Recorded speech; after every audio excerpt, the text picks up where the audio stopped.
ପିଲାମାନେ ଆଜି ଆମେ ବିପରୀତ ଶବ୍ଦ ଜାଣିବା ହେଲା। ବିପରୀତ ଶବ୍ଦ କଣ ଜାଣିଛନ୍ତି? ମୁଁ କହୁଛନ୍ତି ବିପରୀତ ଶବ୍ଦ ସୁଖ ହେଲା। ସୁଖର ବିପରୀତ ଶବ୍ଦ କଣ କହିଲ?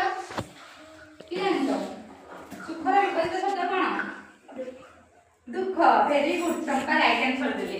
ସୁଖର ବିପରୀତ ଶବ୍ଦ ହଉଛି ଦୁଃଖ ହେଲା। ତାପରେ ହଉଛି ଘର। ଘରର ବିପରୀତ ଶବ୍ଦ କଣ କୁହ? ଦ୍ୱାର। ତାର ଅପୋଜିଟ ୱାର୍ଡ ଟା କହିବ ଦ୍ୱାର। ଫୁଲର। ଫୁଲର ବିପରୀତ ଶବ୍ଦ ଫୁଲର ଫଳ। ମାନେ ଦିଟା ତିନିଟା କଲି ସେଇଠୁ ଜାଣି କଲ ନା। ଘରର ଦ୍ୱାର, ଫୁଲର ଫଳ। ତାପରେ ଆଉ କିଛି ତମ ମନରୁ କହିଲ ଆଇडिया କରୁଛ କି? ମୁଁ ତିନିଟା ଚାରିଟା ଲେଖିଲି, ଆମେ ମନକୁ କୁହ କଣ କହୁଛ? ସୁନ୍ଦର, ଅସୁନ୍ଦର। ତାପରେ ତମେ ଭାବ ସୁନ୍ଦର। ସୁନ୍ଦରର ବିପରୀତ ଶବ୍ଦ ହଉଛି କଣ? ଆଉ କିଛି ଭାବି କହିଲ। ଆମେ ଯେମିତି ଏତେ ପିଲା ବସିଲେ ଗୋଟେ ବାଡ଼ି କହିବା ପାରୁନ। ଭଲ ସେମିତି ଭାବିକି ଆଉ କଣ କୁହ? ଭଲର ବିପରୀତ ଶବ୍ଦ କଣ?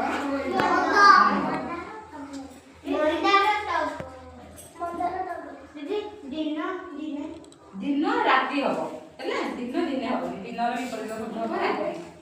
ଦିନ ରାତି। କଣ ସକାଳ ସନ୍ଧ୍ୟା ହବ। ଆକୁ ସବୁ କଣ କହନ୍ତି? ବିପରୀତ ଶବ୍ଦ। ଏବେ ଯିଏ ପଚାରିବ ବିପରୀତ ଶବ୍ଦ ତମେ କହିପାରିବ ତ? କହିପାରିବ ନା କହିପାରିବନି? ଯିଏ କହିବ ଘରର ବିପରୀତ ଶବ୍ଦ କୁହ, ତମେ କଣ କହିବ?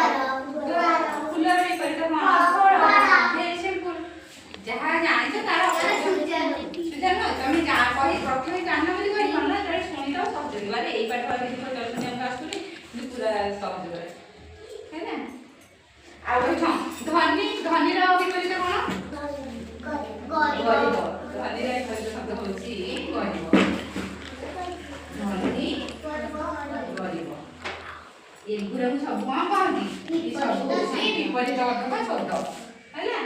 ତେଣୁ ଏଥିରୁ ଆଗକୁ ଯାହା ବି ତମେ କିଛି ୱାର୍ଡ ଜାଣିବ ତାର ଅପୋଜିଟ ୱାର୍ଡଟା କହିଦେବ। ସେଇଟା ହଉଛି ବିପରୀତ ଅର୍ଥକ ଶବ୍ଦ ହେଇଯିବ ହେଲା। ମନେ ରହିଲା? କାହାକୁ ବିପରୀତ ଶବ୍ଦ କୁହାଯାଏ?